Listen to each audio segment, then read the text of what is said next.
So it wasn't meant like that. No, it wasn't. Yeah. Maybe.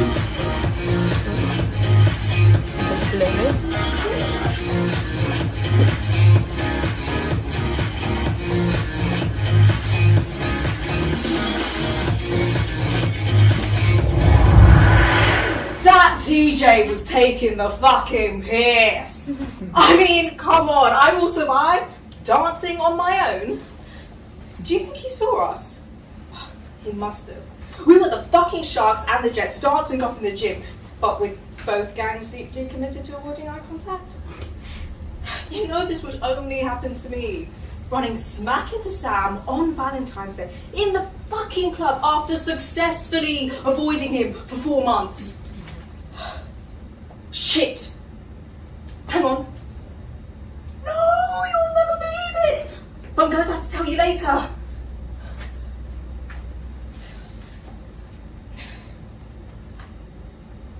Well, brilliant. Hello. Oh, actually, maybe it's best if you keep shut that perfectly average mouth of yours. I don't want to hear what you have to say, really. I feel that was made incredibly clear during tonight's remix of Olivia Rodrigo's Vampire. What a fucking tune, by the way. I'm sorry. I am, but could you not look at me like that, actually? In fact, could you just not look at me? I guess we'll have to deal with this whole bus stop situation, but turn around, at least.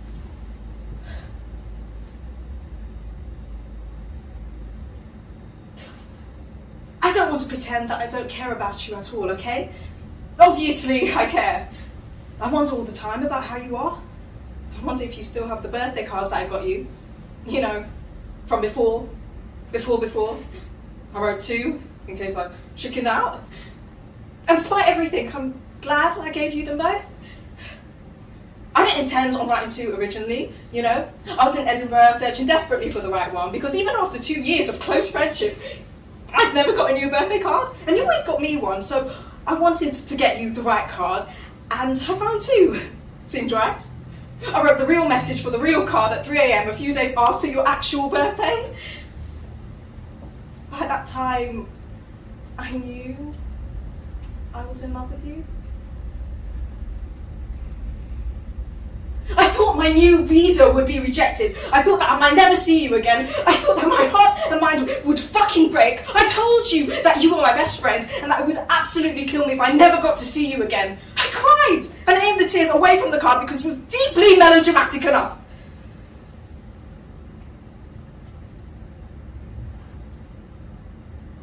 I gave them to you and joked that the second wasn't a love note.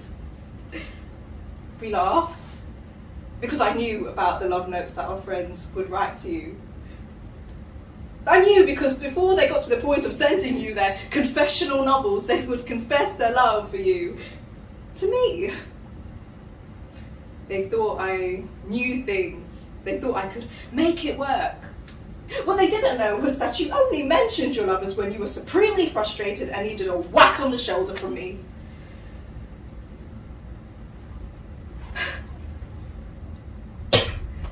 And I feel so fucking stupid now.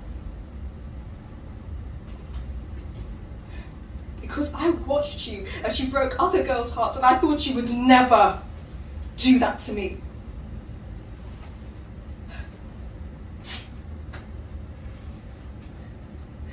And I feel so fucking stupid now.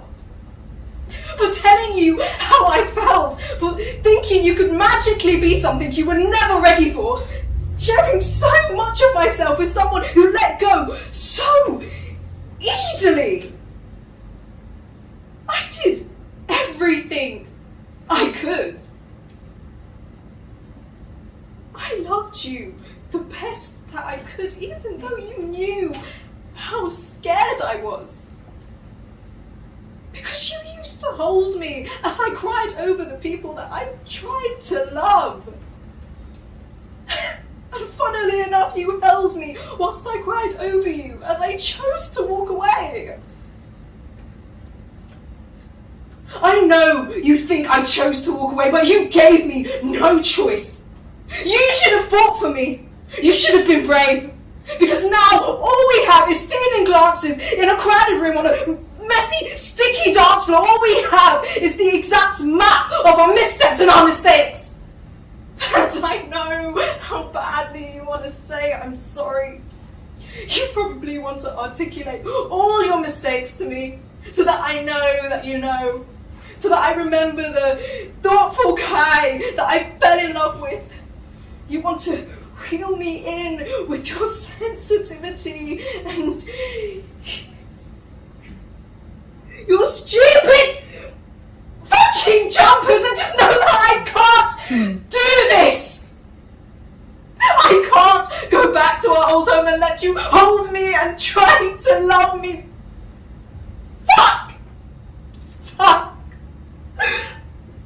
Fucking mess we made. I was as brave as I could be, and I know that you weren't as brave as you could be. Because I've seen you be brave before. And now, you're full of regret and moodiness. And I know that's what makes you comfortable. And I hope it stays that way.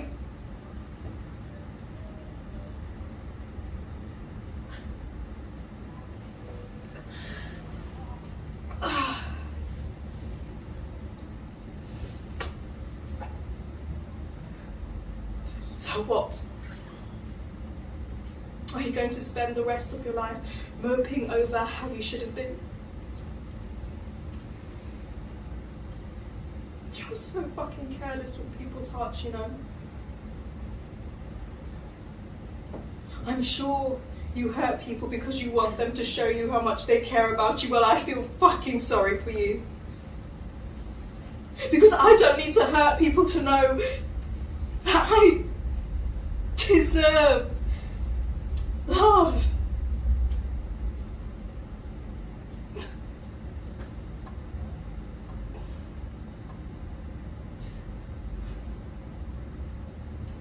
Please don't try to talk to me.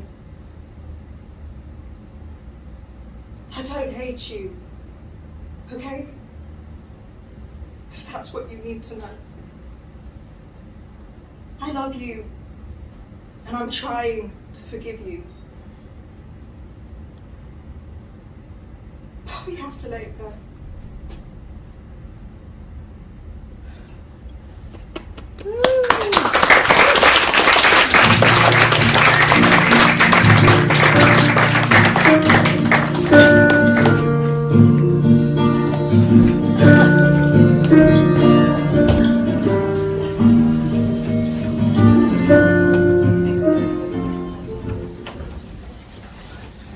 I remember the first time that I realised somebody was naked.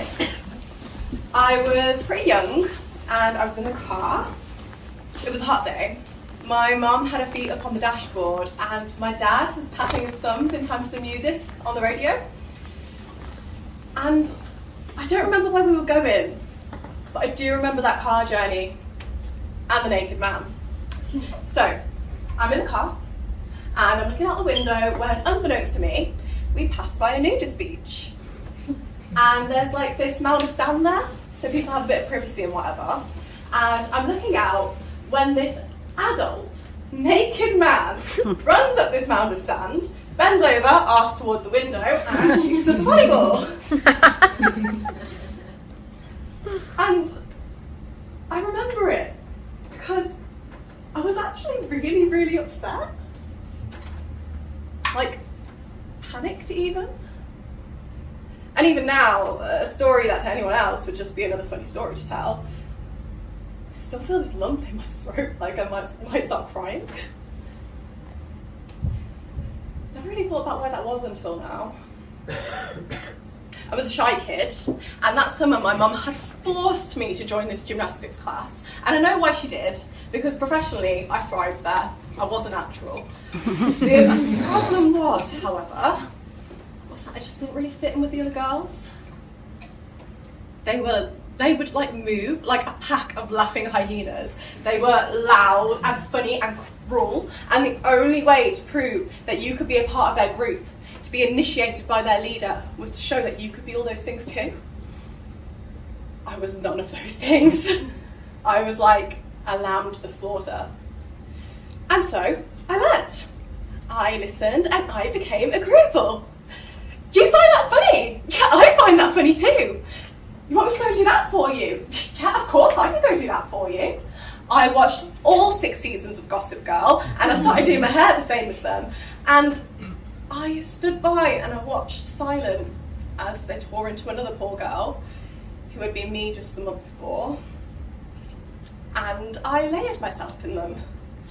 Layer after layer after layer until I just disappeared somewhere beneath that surface. And it worked. I was in. I started doing it at school too. Learning, layering, agreeing. Learning, layering, agreeing. Learning, layering, agreeing. And people liked it. Because people like seeing someone that thinks like them and looks like them and validates them. And I just like to be liked. So I became just like everyone.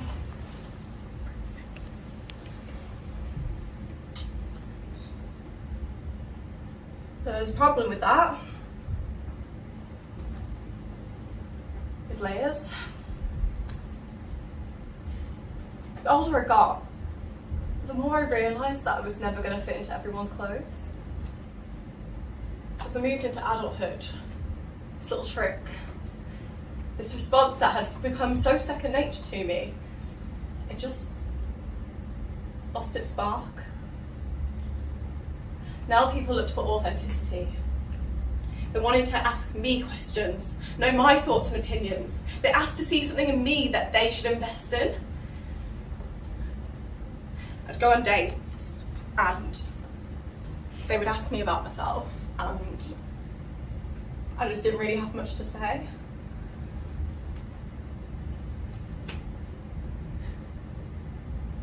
All my friends from school moved on. Got careers, got partners, moved cities. And I tried to do the same. Tried to move cities and meet new people. But it didn't work for me. I'd become so lost beneath it all that I just had no sense of self. And I reverted back to that little girl on her first day of gymnastics class. Shy, ashamed, and lonely.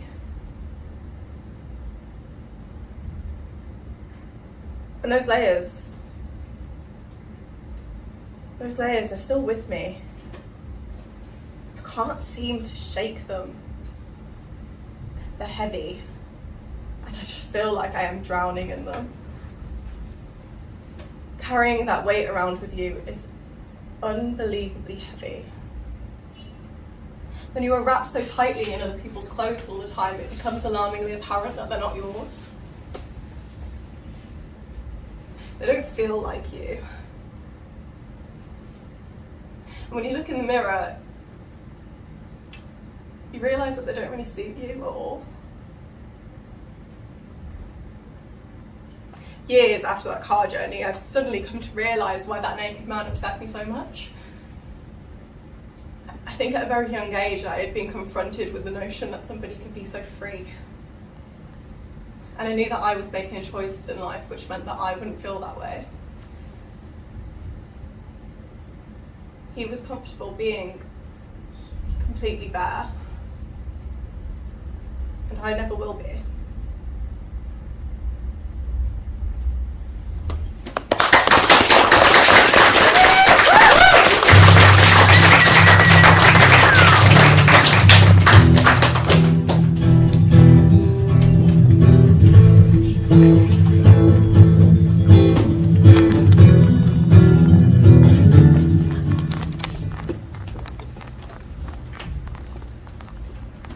Today is Father's Day. What exactly is that? What does it even mean?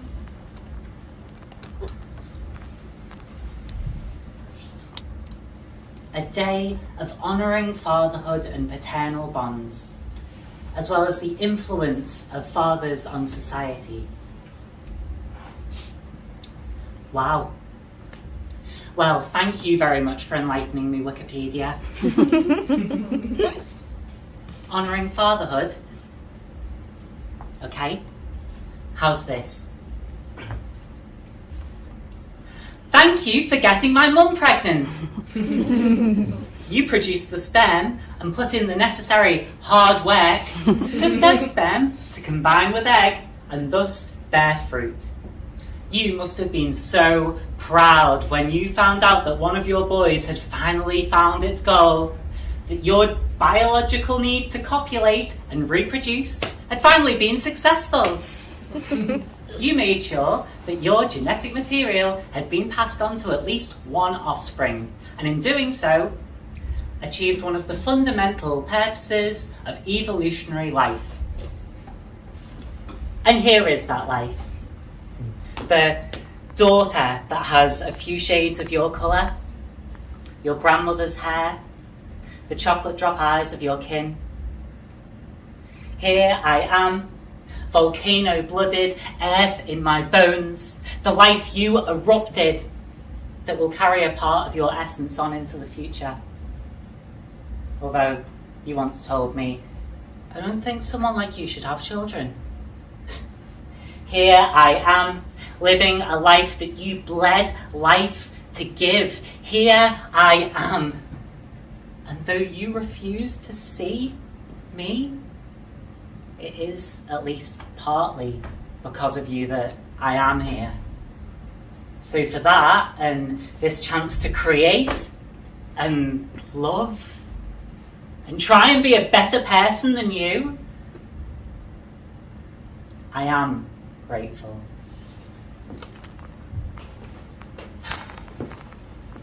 Honouring paternal bonds. Tricky that, but let's give it a try. If I visited your house, I'd see the old photos you hang onto of me as a kid. Curly hair, messy, unruly serpents, cut short against its will. Made neat.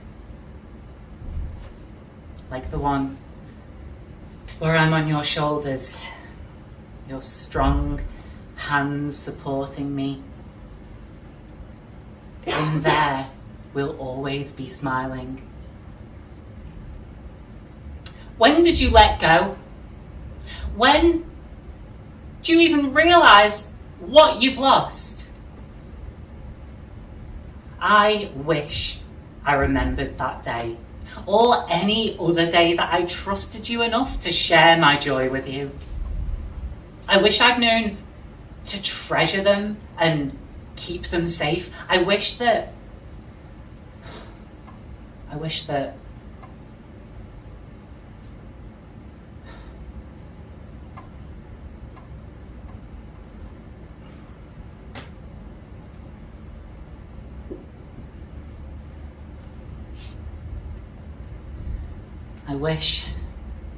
like the photos, those snapshots of happiness had printed themselves onto my brain and my heart. They did not.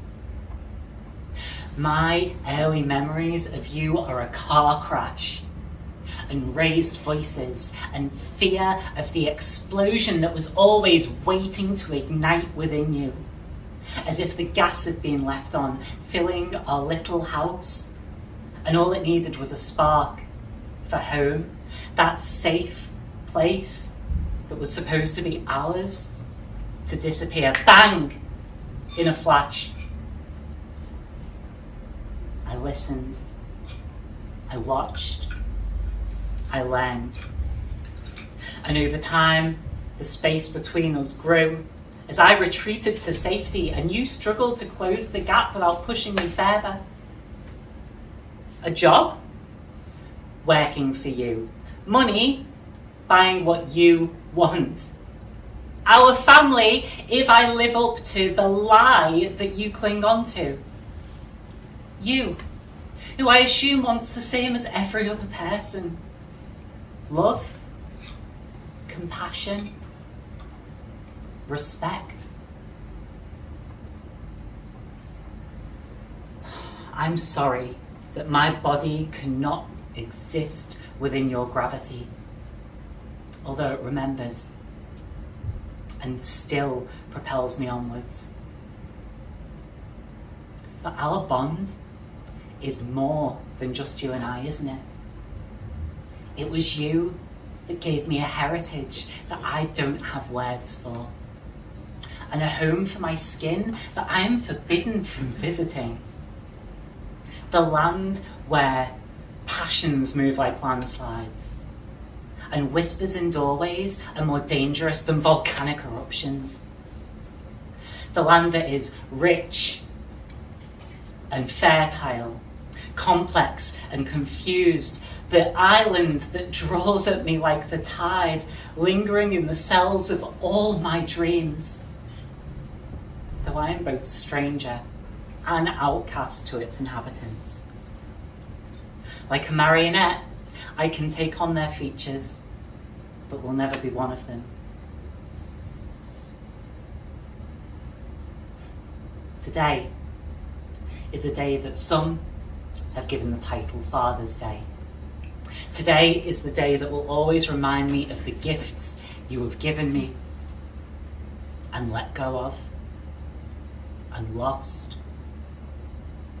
My bond to you is of breath and fear, of culture and space, of extinction and of life. So happy Father's Day. I cannot give you lies, but I can give you truth. You are bound to me, as fire binds earth and sky, polluting and warming, always leaving scars and change and hope.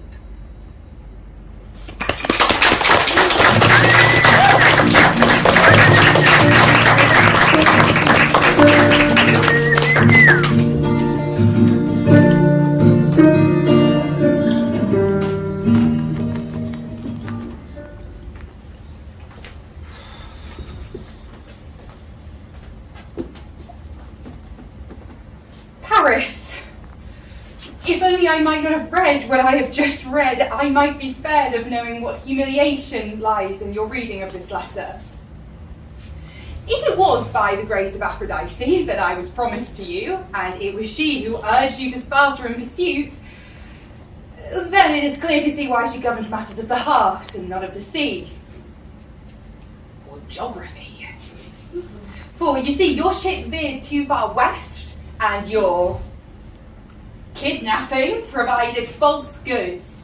Rather, she should have ventured south from your Egypt to Troy, and then back to Egypt. For, you see,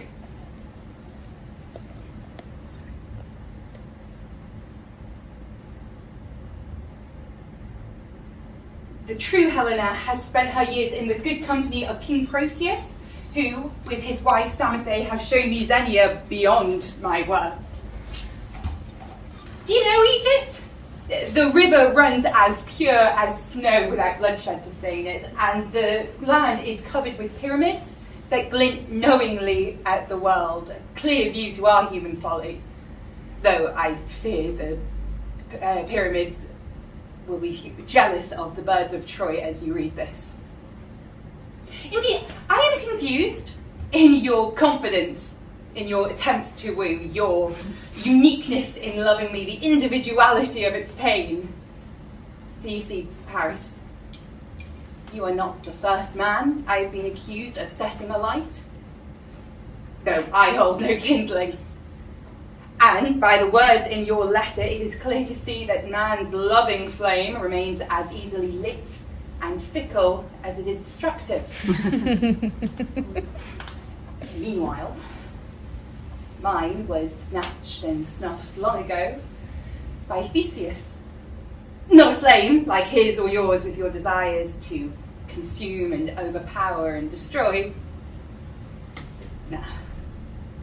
Mine was small, gentle, a candle flickering uncertainly and innocently, readying itself to become a hearth worthy of Hestia. I wish it could have remained in her name, untouched and free to abstain. But I had no choice.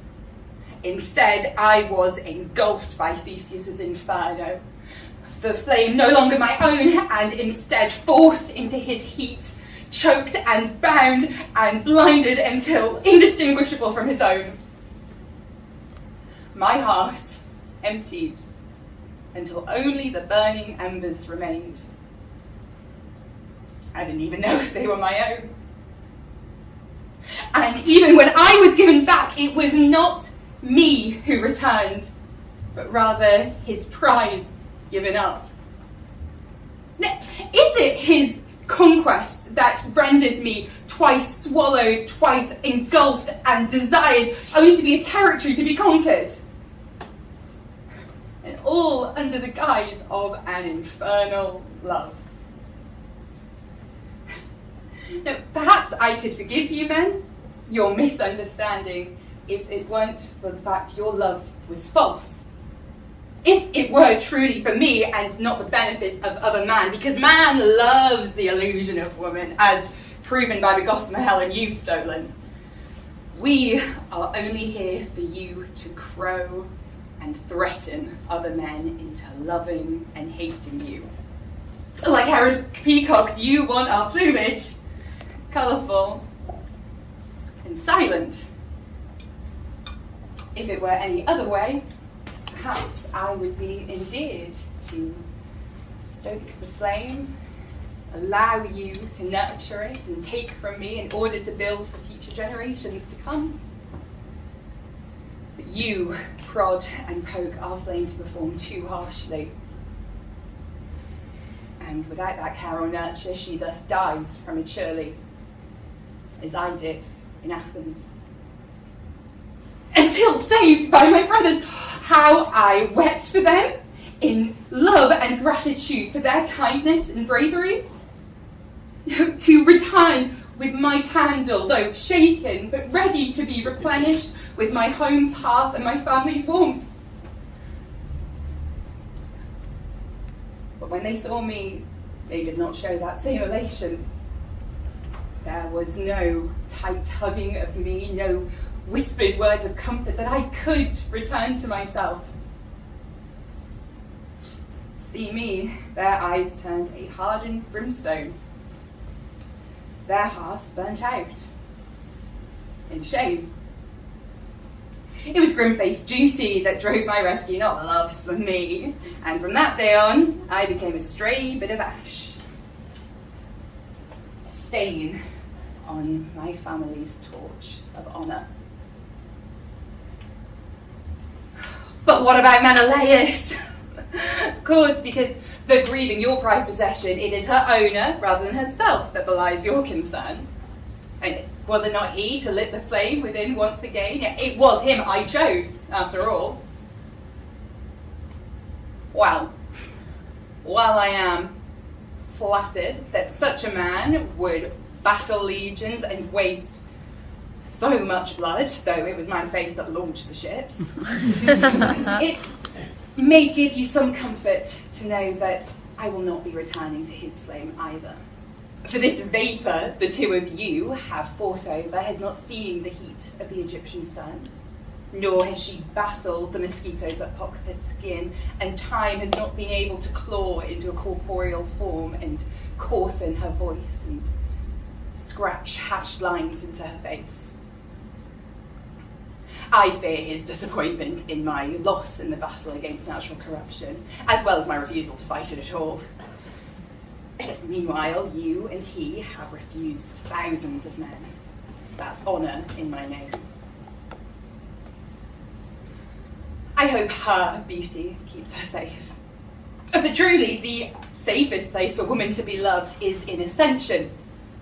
For as she is placed on earth, she is not for her, but for her fellow man. And as she's made of earthly metal, he may wield her and keep her.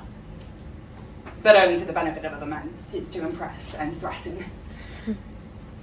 And as a man may take a sword from a blacksmith, he is bound to take another after it is worn and beaten and broken, though he will forget that it was he who broke her in the first place. No, I cannot. I will not. You may find me in the stars, but do not look for me. Helen, her own.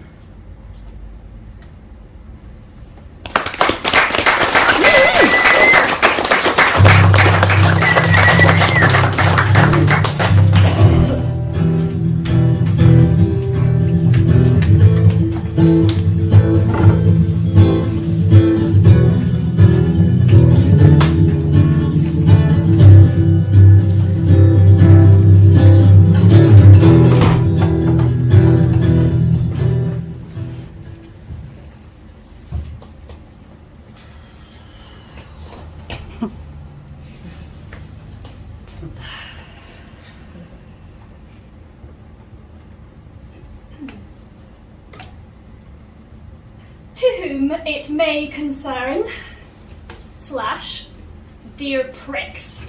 I am writing to you regarding a £100 fine I received on the 22nd of September 2023. This date may also be known as World Rhino Day, or the day the popular sitcom Friends aired on our television screens for the first time. Two far more preferable aliases now sullied by your swindling. You have, I'm afraid to say, far too much free time on your hands, and you should probably find a hobby. I would suggest crochet, baking, or therapy. Ideally, this new hobby would occupy you enough that you begin to exert your energies on something that extends beyond knowing the distance between Stansted Airport and London City, specifically its Tottenham Hale Station. Whether or not this distance is within or beyond the TfL travel charge should be as much a concern to you as the distance the closest Burger King is to a young squirrel. No one really cares, and nor should you. I, a young woman, innocently making my way from the hustle and bustle of our fair city to the relative peace and quiet of a train, did so in the manner I am most accustomed. Armed with my NatWest card, I tapped it in front of me, and the barriers obliged. Like a princess returning to her kingdom, I was through, and, as I'm sure you can understand, did not expect the perfect villainy that was to greet me on the other side. I alighted post-journey, stylish and unruffled, despite being left without a seat, to be met by a queue. At first glance, this was no cause for alarm. Having lived in this country for nearly a year, I am well versed to the English love of an loin. Gaelic, my dear, for a line. However, after an annoyingly long time of little movement, I began to realise this was no ordinary queue. Up ahead, there existed a blockage, a tap in the stream, a dam in the gutters, a butter in the gutter. Stansted Express attendants doing their best to part frazzled Londoners from their hard-earned cash. They may as well have created a chorus and tapped along to the verse of Show Me the Benjamins, Baby, complete with little jazz hands every time the hapless traveller was caught red-handed. Soon, it was my turn, and I marched up to my match confidently. I pronounced in my best offhand tone, contactless, with thinly veiled delight, for I was exactly what she had been waiting for, a fly in the net and her moment to shine. The humourless attendant told me curtly that I would be fined as I did not have a ticket. She really was a cunt. I cursed! I protested! I turned on the waterworks. I demanded to speak to her superior. Nothing was getting past her stony-faced facade. I explained to her extremely patiently that I had no idea this inane rule existed. How was I to know? I'm new to this country. At this, she reached under her desk and fished out several laminated images. It was time now for the big guns. Tottenham Hale Station? She inquired. Yes, I replied, wanting instead to say, oh, take a day off, Karen. She smiled. Again, at least pretend you're in some way sorry, you sadist. These images show the signage we have in Tottenham Hale Station. As you enter, there is this. She motioned to a corner of the image. There is also this. Another corner is carelessly tapped with a manicured finger. There are also these on the barriers before you get on the train. See, here. And again, tap, tap, with her shiny nail. Sure enough, the bitch is not lying.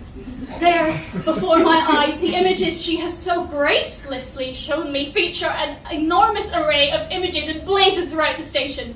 The message, loud and clear on each of them, reads, Oyster and contactless payment cards are not valid for travel to/from Stansted Airport. Karen has, in cruel laminate, shown me the error of my ways, successfully proven to me that I am in fact an idiot. I want to explain to her, woman to woman, that such attention to detail is unnecessary. Extra, even. There's no need to kick a girl when she's down. It's a very unattractive quality. Instead, I take a deep breath. Here goes my swan song, my last-ditch attempt at a get-out-of-jail-free card. I explain extremely patiently that in this day and age we are bombarded with imagery and messaging from morning till night. As a result, we have become immune to it. Timed from the day we first learned to turn on the television or to steal our parents' phones in order to play Temple Run, to desensitize and immunize. I stressed to her that I genuinely did not notice any of the signs, and the fact that I should not be victimized for ordinary human error, for behaving in a way that would be expected of any ordinary human existing in the capitalist, chaotic mindfuck of a world that we occupy. I was on the phone. I had had a stressful day at work, working with children with complex emotional needs, Karen. So noticing signs in railway stations is not one of my priorities, strangely enough. And the fact that the barrier is still opened when I tapped should be as good enough for you as it is for me. Now please let me through. I have a plane to catch. I wish to retain the right for train travel for all. I wish to reclaim the right to travel on trains in this country and to not be charged the equivalent of your firstborn child, or to be robbed in broad daylight over an innocent mistake. But I did not need to say any of this, because at that moment a herd of angry rhinos suddenly stormed into the station. The queue parted, but Karen was too late. Mercilessly, she was tossed over the heads of her conquests, and before completing a triple pirouette mid-air, landed neatly into the open mouth of the leading rhinoceros, and, with barely a burp, it proceeded to desert. Several laminate images of Tottenham Hale Station. So, take my advice, lest you want to follow the same sticky end as Karen. I would suggest that you focus your energies on more pressing matters. Perhaps ending world hunger, cooling our boiling planet, or removing certain leaders. Please cease and desist. I have no intention of actually paying this fine, despite the rather threatening letter I received. Saying that, I am in the process of changing my name and address.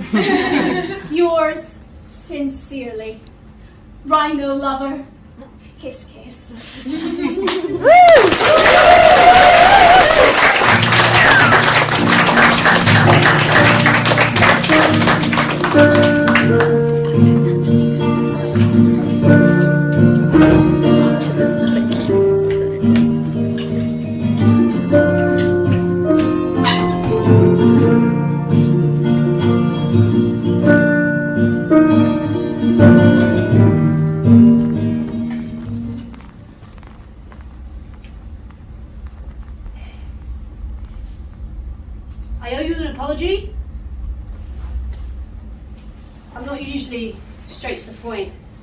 It's not like me.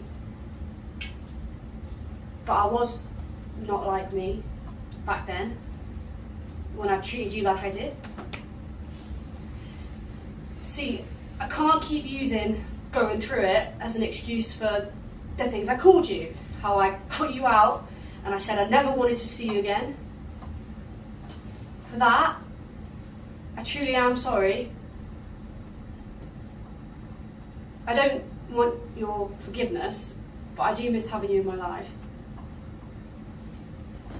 Growing up, I saw kids supposedly just like me surrounding themselves with you, and I couldn't distance myself further. I'd rather throw a tantrum, kicking, screaming, making a scene than be seen with you.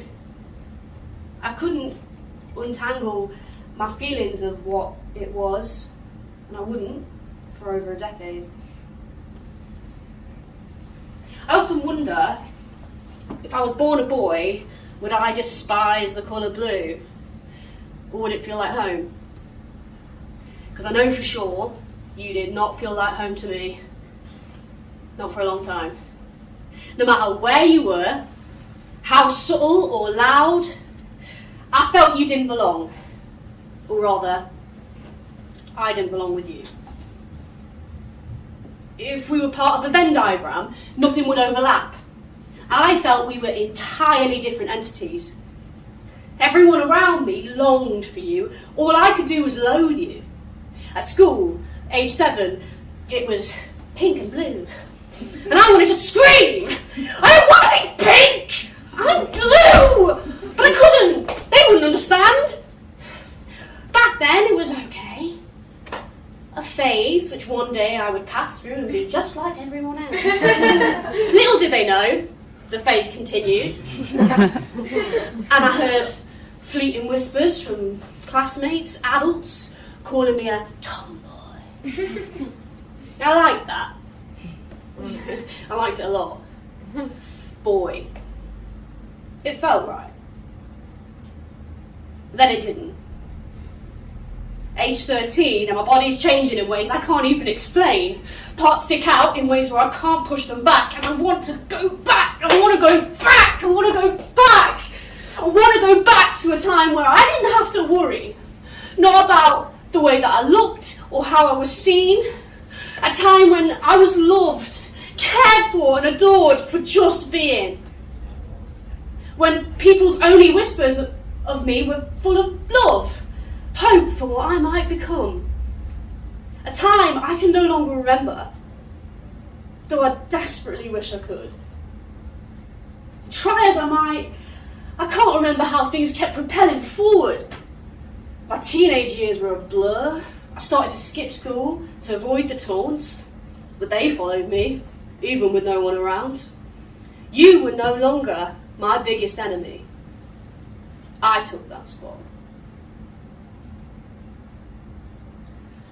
However, one day, I was in a nearby field, avoiding biology class, and I saw a murmuration of starlings soaring above me. Jealous of their freedom, I summoned myself to be so too, and that's where things changed. I didn't initially think of you. Truth be told, I blocked you out as much as I possibly could, but as I found my new sense of freedom, my mind dabbled in the thought of you. Now when I saw you, I didn't run away and hide. I didn't turn away in disgust. I simply looked. And then that simple stare led to a smile, which led to a wave, which led to this, an apology. And again, please don't feel like you have to accept after the way I acted. As much as I tried, I couldn't slip into those social standards. If you haven't guessed, I still can't. But I'm happy with that. I am. For the first time I can remember, happy with myself. The moment I stopped living for others and started living for myself, I was free. I found the power in being alive. I want to feel it with you. I wear this now. It reminds me of you. It helps me know that you never left, and how you don't represent what I thought you did. How you're empowering in a unique way. I wanted to thank you for sticking around this whole time, for all you do. Thank you.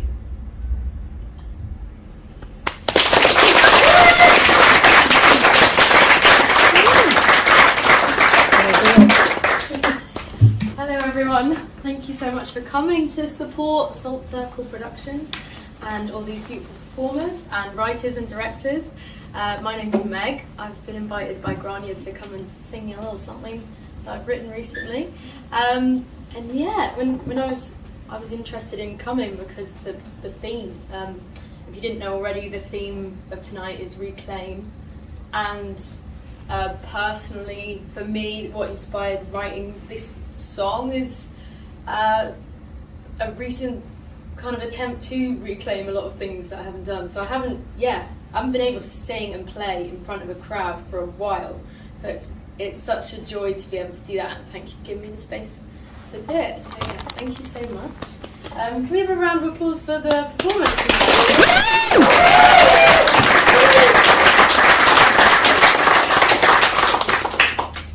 Thank you so much. I don't actually have a title for this yet, so if you're downstairs in the bar afterwards, feel free to let me know what you think. That'd be really helpful.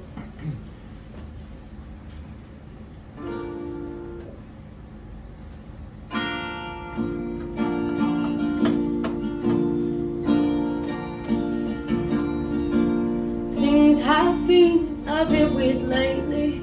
All my friends are having babies, and I still feel like I'm one myself. Don't know if that's okay. Now my bruises start to heal. I don't like the way I feel, but I'm hoping that with work I'll find some peace of mind. I know that I'm just doing my own thing. I don't think I'm alone in feeling like I'm failing. Don't slip now, just hold the railing. How do I even notice if I've grown? I want a place I can call home, but the cost of living with this feeling doesn't feel too good.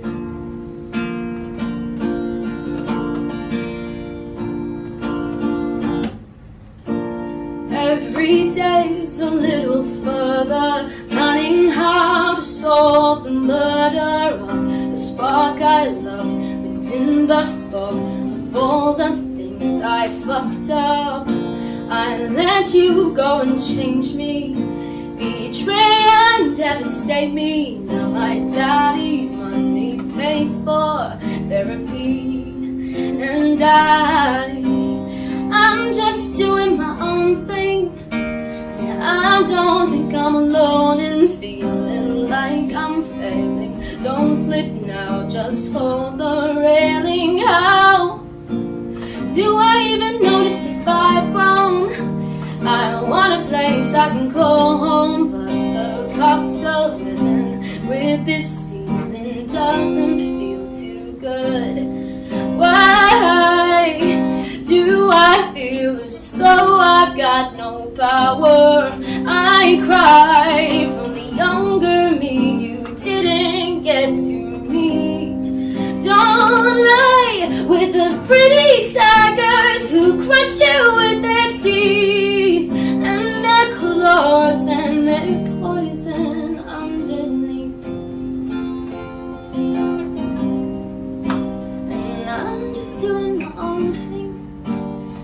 I don't think I'm alone in feeling like I'm failing. Don't slip now, just hold the railing. How do I even notice if I've grown? I want a place I can call home, but the cost of living with this feeling doesn't feel too good.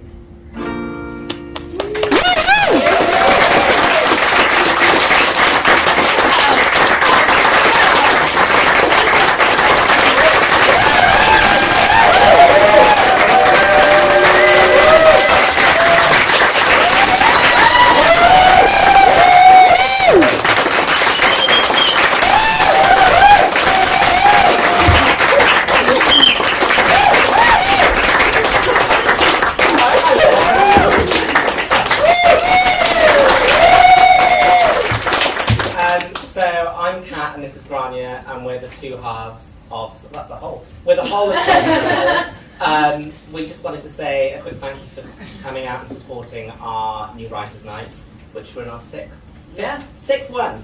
And it's only possible to roll over because people come and support it, so thank you. But also while we're at it, thank you to all the creatives that have been involved tonight and being part of our little... We love doing this, so it's really nice that you've all got involved and keep that love alive.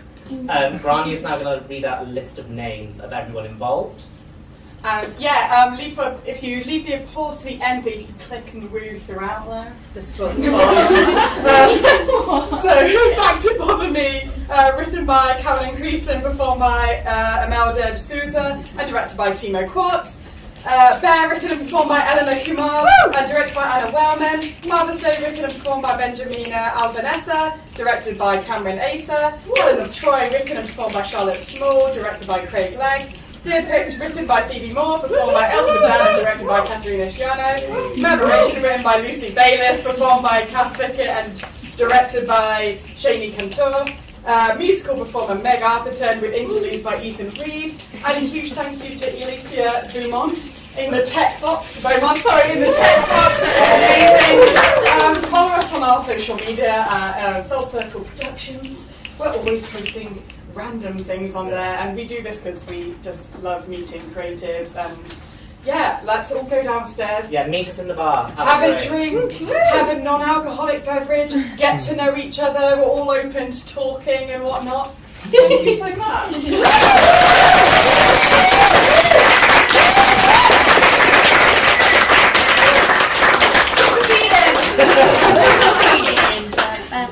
Da, da, da, da, da.